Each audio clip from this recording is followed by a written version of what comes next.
This programming is sponsored by the Dan L. Duncan Comprehensive Cancer Care Center at Baylor St. Luke's Medical Center, offering comprehensive cancer care that is compassionate, personalized, and driven by clinical research. More at stlukeshealth.org/cancer.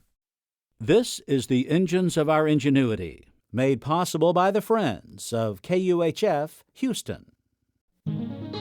Today, how long is a coastline? The University of Houston presents this series about the machines that make our civilization run and the people whose ingenuity created them.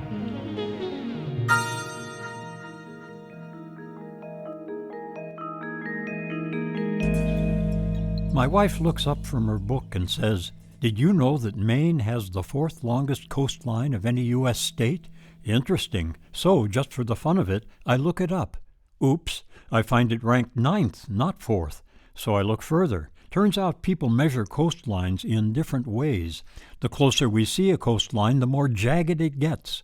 The straight distance along Maine's coast from New Hampshire to Canada is 228 miles, 9th longest among states. But the National Oceanic and Atmospheric Administration, NOAA, follows jagged ins and outs of the coast.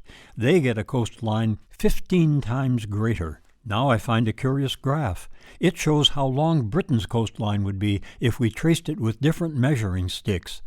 If our stick were a huge 30 miles long, we'd get a 2,000-mile coastline. Reduce the stick to the width of a football field, and we'd get well over 10,000 miles. So, what had happened if our measuring stick were just a common ruler? Now, as we work our way around each bay, each tiny inlet, each large rock, the coastline becomes unimaginably long. This business catches the attention of mathematicians. Should we view a coastline as a fractal object, like a snowflake?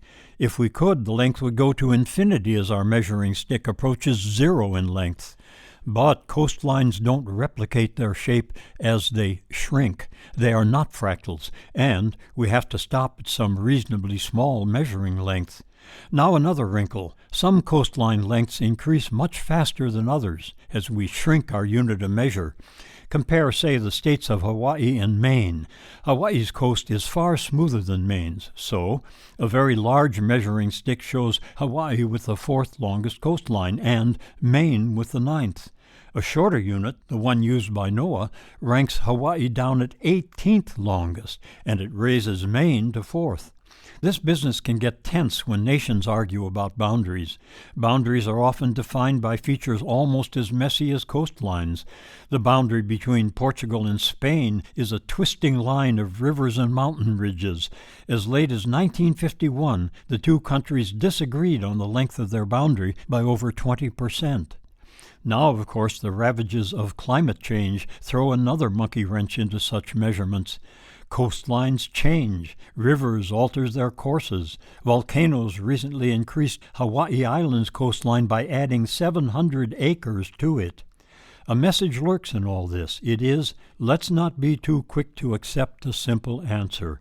The world doesn't stand still for us to measure it, and, even insofar as it does, we have to stay wary. These coastlines are just one more reminder. It is that I'd better stay ready to question things I thought I already knew. I'm John Lienhard at the University of Houston, where we're interested in the way inventive minds work.